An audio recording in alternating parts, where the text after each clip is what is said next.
നമസ്കാരം. News independent speed news 10 സ്വാഗതം. സൽമാൻ റുഷ്ദിയെ കൊലപ്പെടുത്താൻ ശ്രമിച്ച കേസിലെ പ്രതിക്ക് തടവ് ശിക്ഷ. 25 വർഷം തടവ് ശിക്ഷയാണ് പ്രതി ഹാദി മദറിന് കോടതി വിധിച്ചത്.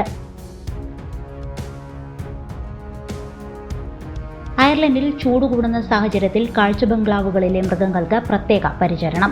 സ്പ്രിംഗ്ലേഴ്സ് ഉൾപ്പെടെ ഉപയോഗിച്ചുകൊണ്ടാണ് കാഴ്ച ബംഗ്ലാവുകളിൽ മൃഗങ്ങളെ തണുപ്പിക്കുന്നത്. അടുത്ത മാസം മുതൽ സ്ത്രീകൾക്ക് സൗജന്യ ഹോർമോൺ റീപ്ലേസ്മെന്റ് തെറാപ്പി നൽകാൻ ഫാർമസികൾ. ഇതുമായി ബന്ധപ്പെട്ട് ആരോഗ്യമന്ത്രി ജെന്നിഫർ കരോൾ മക്ലീനുമായി ഫാർമസികൾ കരാർ ഒപ്പുവച്ചു.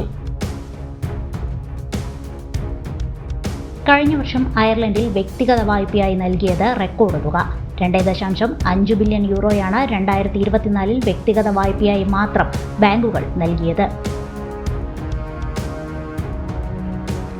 അയർലൻഡിൽ ജലക്ഷാമം രൂക്ഷമാകുന്നു. 14 കൗണ്ടികൾ വരൾച്ചയുടെ വക്കിൽ. അയർലൻഡിൽ തുടരുന്ന ചൂടേറിയ കാലാവസ്ഥയും മഴ കുറഞ്ഞതുമാണ് നിലവിലെ അവസ്ഥയ്ക്ക് കാരണം.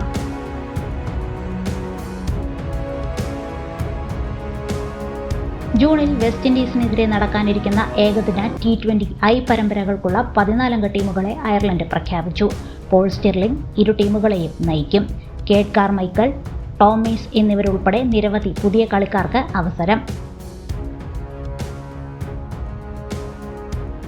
കശ്മീരിൽ സുരക്ഷാ സേനയുടെ പരിശോധന. അതിർത്തി പ്രദേശങ്ങളായ 10 സ്ഥലങ്ങളിലാണ് പരിശോധന നടക്കുന്നത്. ഭീകരവിരുദ്ധ ഓപ്പറേഷനുകളുടെ ഭാഗമായിട്ടാണ് റെയ്ഡ്. മുംബൈ വിമാനത്താവളത്തിൽ 2 IS ഭീകരർ അറസ്റ്റിൽ.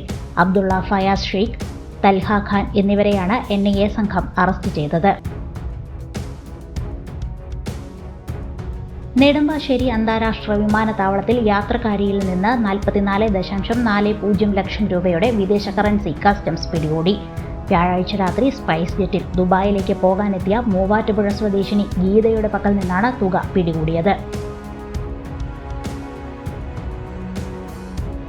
കേരളത്തിൽ വരും ദിവസങ്ങളിൽ മഴ ശക്തമാകുമെന്ന് കാലാവസ്ഥാ നിരീക്ഷണ കേന്ദ്രത്തിന്റെ മുന്നറിയിപ്പ്. മധ്യകിഴക്കൻ അറബിക്കടലിൽ ചക്രവാത ചുഴി രൂപപ്പെട്ട് മെയ് 22 ന്യൂനമർദ്ദമായി ശക്തി പ്രാപിക്കാൻ സാധ്യത.